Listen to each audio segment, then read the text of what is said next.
सभी पत्रकार साथियों का स्वागत है।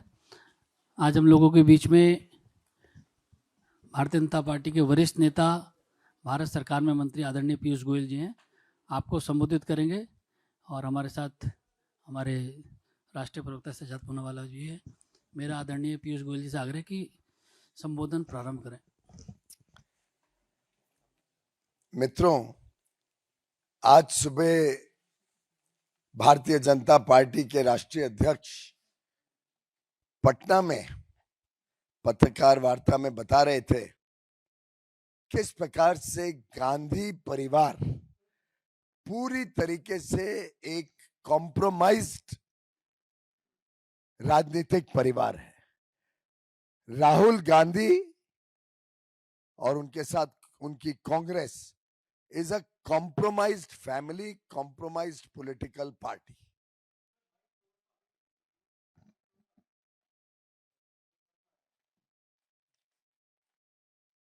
मित्रों, राहुल गांधी यानी कॉम्प्रोमाइज, गांधी परिवार पूरी तरीके से एक कॉम्प्रोमाइज्ड परिवार है, एक कॉम्प्रोमाइज्ड कांग्रेस के नेतृत्व करते हैं। अनेक तरीके से कांग्रेस पार्टी का इतिहास देख लें, वर्तमान देख लें, चाहे उनके भ्रष्टाचार के अलग अलग किस्से हों, किस प्रकार से वो विदेशी ताकतों के प्रभाव में जनहित और राष्ट्रहित के साथ कॉम्प्रोमाइज करते हैं, किस प्रकार से देश और देश के उज्जवल भविष्य, देशवासियों के उज्जवल भविष्य को पूरी तरीके से कॉम्प्रोमाइज करते हैं, उसके अनेक उदाहरण देश और जनता के सामने हैं। राहुल गांधी जी तो नकारात्मक राजनीति के पोस्टर बॉय बन गए। एक कॉम्प्रोमाइज राहुल गांधी 247 बार 247 टाइम्स विदेश यात्रा पे जाते हैं। जो येलो बुक प्रोटोकॉल है उसको नजरअंदाज करते हैं, उसको कॉम्प्रोमाइज करते हैं। उनकी खुद की सुरक्षा के लिए जो इंतजाम सरकार करती है उसको कॉम्प्रोमाइज करते हैं और बाहर जाके भारत और भारतवासियों के साथ कॉम्प्रोमाइज करते हैं। किस प्रकार के देश विरोधी ताकतों से उनका संबंध है ये तो आप सब जानते ही हैं। कैसे वो इल्हान उमार को, जो सोरोस का जोड़ीदार है, जॉर्ज सोरोस के साथ जिनके अवैध संबंध सामने आते रहते हैं, उनको मिलने जुलने का कार्यक्रम करते हैं।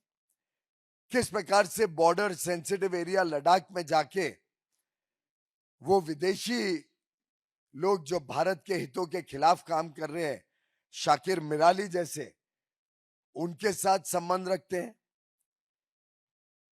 किस प्रकार से वो सोरोस और पाकिस्तान से चाइना, पाकिस्तान जैसे देशों के साथ जिन व्यक्तियों का लिंक है, उनके साथ राहुल गांधी अपने देश को कॉम्प्रोमाइज करते हैं। ये हम सब बार बार देखते हैं। भारत को किस प्रकार से आर्थिक रूप से कमजोर बनाना, भारत की अर्थव्यवस्था को चोट पहुंचाने का काम करना, जिसके लिए वो OCCRP जैसी संस्थाओं के टूल किट का इस्तेमाल बार बार करते हैं, भारत की अर्थव्यवस्था को डिस्टेबलाइज करने के लिए, कमजोर बनाने के लिए। ये भी देश ने लगातार महसूस किया है, देखा है, अनुभव किया है। राहुल गांधी जी ने एक प्रकार से बड़ी ओछी राजनीति देश और दुनिया के सामने दिखाई है। एक प्रकार से फॉरेन पावर्स के पपेट के रूप में he is nothing but a puppet of anti-India forces, anti-India organizations and anti-India governments. This is the compromised Rahul Gandhi and Gandhi family that we see today, whether in parliament, whether outside parliament, whether in a press conference. We have seen the behavior with the press. You can't even ask an uncomfortable question to Mr. Rahul Gandhi without being tagged as a BJP associated press person. उनको सिर्फ curated press conferences चाहिए, उनको सिर्फ लिखा पढ़ा के जिसको प्रश्न दिया हो उसके अलावा वो कोई प्रश्न भी नहीं ले सकते। ऐसा व्यक्ति कांग्रेस पार्टी का नेतृत्व कर रहा है, देश के साथ खिलवाड़ कर रहा है, देशवासियों के हितों को पूरी तरीके से दांव पर लगा रहा है। और आज के नए भारत, उभरती हुई अर्थव्यवस्था, उभरती हुई दुनिया में भारत का वर्चस्व को, प्रधानमंत्री नरेंद्र मोदी जी की लोकप्रियता को शायद वो सहन नहीं कर पा रहे हैं। इसलिए झूठ के ऊपर झूठ बोलकर देश हित और राष्ट्र हित को बार बार कॉम्प्रोमाइज करते हैं। और ये आज की किस्सा नहीं है। आपने देखा मनमोहन सिंह जी की सरकार के समय भी कैसे extra constitutional powers Rahul Gandhi और सोनिया गांधी जी अपने हाथ में रखते थे। कभी कैबिनेट का निर्णय प्रेस के सामने फाड़ के ध्वस्त कर दिया, देश के प्रधानमंत्री को बेइज्जत करना, कैसे नेशनल एडवाइजरी काउंसिल के माध्यम से सरकार चलाना और लेफ्टिस्ट आइडियोलॉजी देश पर थोपना। एक पैरेलल कैबिनेट इनकी माताजी सोनिया गांधी जी और राहुल जी चलाया करते थे और देश को कॉम्प्रोमाइज करते थे। सिर्फ सोनिया जी और राहुल जी ने देश को कॉम्प्रोमाइज नहीं किया, सुपर पीएम के तरह अपनी राजनीति चलाकर देश को सिर्फ कॉम्प्रोमाइज नहीं किया, राजीव गांधी जी भी देश को कॉम्प्रोमाइज करने में कभी पीछे नहीं हटे। हम सब जानते हैं कि बोफोर्स के स्कैंडल में कैसे स्वीडिश अथॉरिटीज को राहुल गांधी जी के कहने पे विदेश मंत्री ने कोशिश की कि इन्वेस्टिगेशन को थाम दिया जाए। हम सब जानते हैं कैसे अपने मित्र ओटावियो कटराची को बचाने के लिए ईमानदार इन्वेस्टिगेशन होने नहीं दी गई बोफोर्स में। पता नहीं कांग्रेस का और राजीव गांधी जी का बोफोर्स में क्या हाथ था। और यह हाथ ऐसा है उनका जो लाखों करोड़ों रुपए के भ्रष्टाचार में पाया गया है, कलंकित किया देश को विश्व के सामने और देश को कॉम्प्रोमाइज किया इस गांधी परिवार ने। इंदिरा गांधी जी कोई पीछे नहीं रही कॉम्प्रोमाइज करने में देश के हितों को। हमने देखा एम्बेसडर मोनियान ने कैसे कंफर्म किया कि सीआईए कांग्रेस को बार बार इलेक्शन के लिए फंड्स प्रोवाइड करती थी, पैसे दिया करती थी और सीआईए के माध्यम से कांग्रेस पार्टी अपने राजनीति चलाती थी। हमने मेट्रोकिन आर्काइव्स में देखा कैसे सूटकेस भर भर के केजीबी पैसा दिया करती थी कॉम्प्रोमाइज्ड इंदिरा गांधी जी को। और ये गांधी परिवार का कॉम्प्रोमाइज के किस्से अनेकों अनेक बार बार देखने को मिलते हैं। और ये पैसा सीधा केजीबी का उस समय की प्रधानमंत्री इंदिरा गांधी जी के घर तक जाता था। ये मित्रोकिन आर्काइव्स में लिखा गया है। 1971 के शिमला एग्रीमेंट में हमने 93,000 पाकिस्तानियों को छोड़ते हुए देखा कांग्रेस को। क्या उन्होंने पाकिस्तान ऑक्युपाइड कश्मीर क्यों नहीं लिया उसके सामने? कौन सी ताकतें थी जो इंदिरा गांधी जी के पीछे उन पे दबाव डाल रही थी, जिसके तहत शिमला समझौते में देश के साथ कॉम्प्रोमाइज किया गया? इसका जवाब देना होगा कॉम्प्रोमाइज कांग्रेस को। क्यों पाकिस्तान ऑक्युपाइड कश्मीर नहीं लिया गया जब 93,000 पाकिस्तानियों को छोड़ा गया, बिना देश के हितों को संभालते हुए, देश के साथ कॉम्प्रोमाइज करके, देश के सुरक्षा के साथ गांधी परिवार ने कॉम्प्रोमाइज किया और किससे चलते ही जाते हैं। जवाहरलाल नेहरू जी ने किस प्रकार से बार बार देश के हितों के साथ कॉम्प्रोमाइज किया। उनका सेक्रेटेरिएट तो कहा जाता है एक ओपन बुक था सीआईए और केजीबी के लिए। 1954 में 1954 में उन्होंने देश के तिब्बत के ऊपर सभी हितों को चाइना के समक्ष झुकाकर देश को कॉम्प्रोमाइज कर दिया, देश को शर्मिंदा किया, देश को कॉम्प्रोमाइज करना पड़ा। सामने कुछ हासिल नहीं हुआ। उन्होंने पंचशील के नाम पर अक्सई चीन दे दिया चाइना को। इससे बड़ा कॉम्प्रोमाइज क्या हो सकता है गांधी परिवार और कांग्रेस का। और चिट्ठियां लिखी यूनाइटेड नेशंस को कि चाइना को परमानेंट मेंबर बनाया जाए यूएन सिक्योरिटी काउंसिल का, जहां भारत को बनना चाहिए था। भारत ने अपनी सीट छोड़कर चिट्ठियां लिख के कहा चाइना को बना दिया जाए यूएन सिक्योरिटी काउंसिल का परमानेंट मेंबर। ये कॉम्प्रोमाइज गांधी परिवार और कॉम्प्रोमाइज कांग्रेस क्या इस देश को समझती है? क्या देश हित और जनहित को समझती है? अपनी जागीर समझने वाली गांधी परिवार को जनता ने मुंह तोड़ जवाब देना है। बहुत बहुत धन्यवाद। इस विषय से जुड़ा कोई सवाल, इसी विषय से जुड़ा नीरज।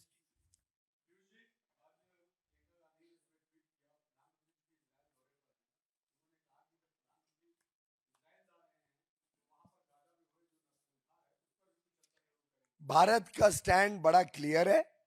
भारत डायलॉग और डिप्लोमेसी से इन सब प्रकार के मुद्दों को सुलझाने में विश्वास करता है। पवन गौड़।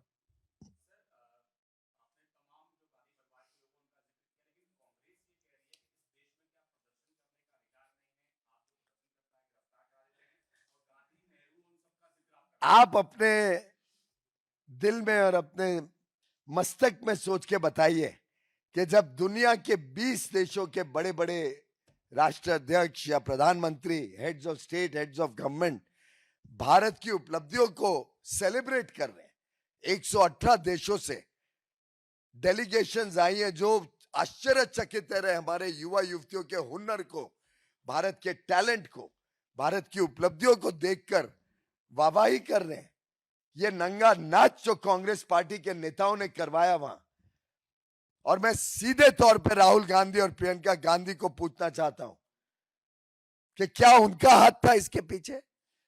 क्या उन्होंने देश को नीचा दिखाने के लिए देश के साथ कॉम्प्रोमाइज किया वो नंगा नाच करवा कर? जवाब देना चाहिए राहुल गांधी और प्रियंका गांधी जी को। विकास जी,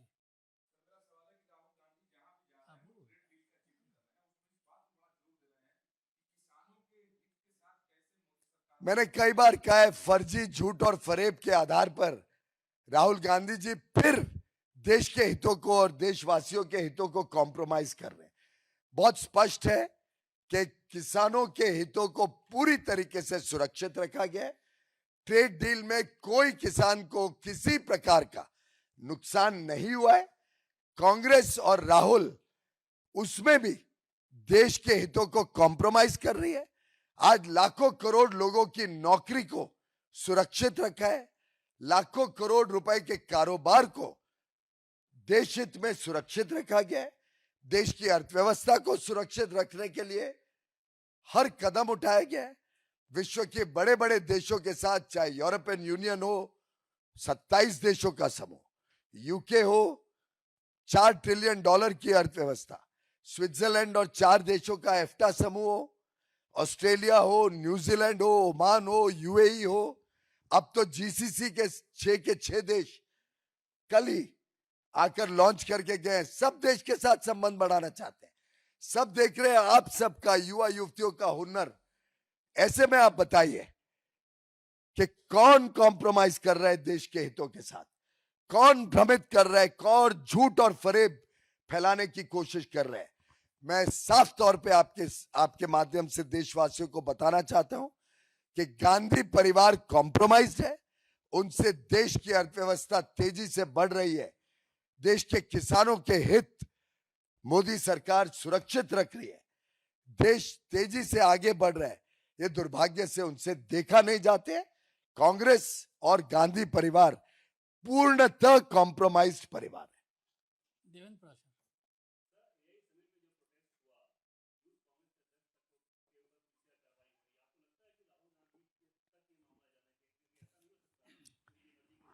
राहुल गांधी जी की चुप्पी अपने आप में कुछ रहस्य छुपा रही है। दीपक चौबे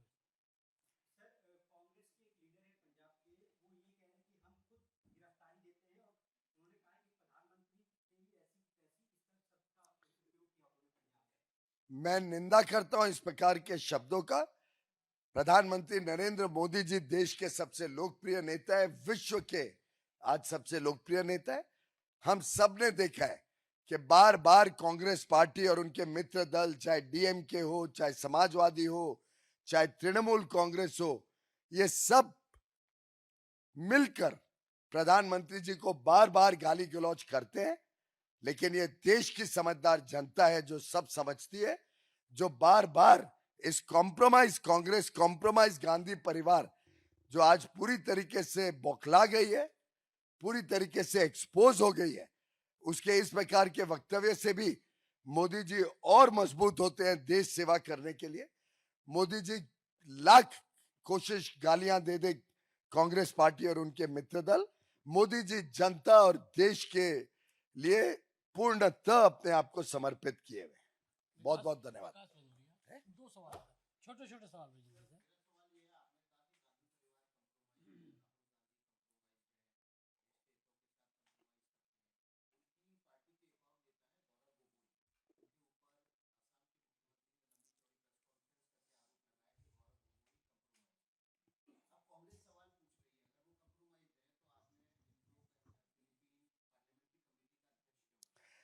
ऐसा है, स्पीकर साहब पार्लियामेंट्री कमिटीज बनाते हैं, ये स्पीकर साहब का अधिकार है। और मैं समझता हूं कि वैसे तो कांग्रेस पार्टी ने एलओपी बना रखा है राहुल गांधी को, तो कांग्रेस पार्टी ऐसे आदमी को पहले चेंज करे। कॉम्प्रोमाइज एलओपी इस देश का दुर्भाग्य सबसे बड़ा है। संजय शर्मा और प्रज्ञा, दो सवाल और ले पाएंगे, मेरे 12 सवाल और हैं।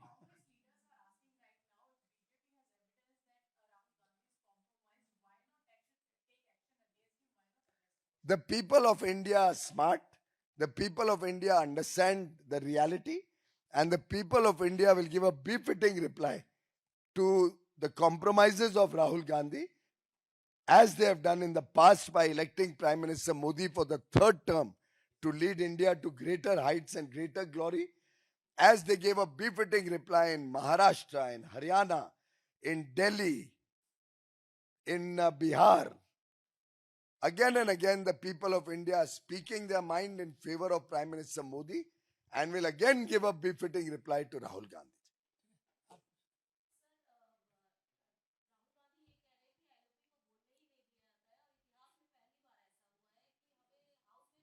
इतिहास में पहली बार ऐसा हुआ है कि कॉम्प्रोमाइज एलओपी है जो पार्लियामेंट के अंदर बेबुनियाद आधार पर, बिना ऑथेंटिकेट करे, अनऑथेंटिक सोर्सेस पर आरोप लगाने की कोशिश करता है सदन के अंदर, जिसके ऊपर रूल्स और प्रोसीजर के हिसाब से स्पीकर जब कार्रवाई करता है तो वो स्पीकर के ऊपर बेबुनियाद आरोप लगाते हैं। राहुल गांधी की कॉम्प्रोमाइज यहां तक है कि वो हर कॉन्स्टिट्यूशनल अथॉरिटी को आज बदनाम करने में लगा है विश्व के सामने। एक सुप्रीम कोर्ट का ऑर्डर उनके खिलाफ चले जाते हैं तो वो जुडिशरी के ऊपर आरोप अनाप शनाप लगाते हैं। इलेक्शन कमीशन अपना काम कर रहा है कि साफ सुथरे इलेक्टोरल रोल्स बने, शुचिता लाई जाए इलेक्टोरल रोल्स में, उसके लिए इलेक्शन कमीशन के ऊपर झूठे आरोप लगाए जाते हैं। एक कॉम्प्रोमाइज्ड गांधी परिवार जो अपने सिवा किसी को समझती नहीं है, जो अपने हित के सामने देश और जनता के हितों को कॉम्प्रोमाइज करती है, ऐसे कांग्रेस और गांधी परिवार से अब देश को कोई अपेक्षा ही नहीं रही।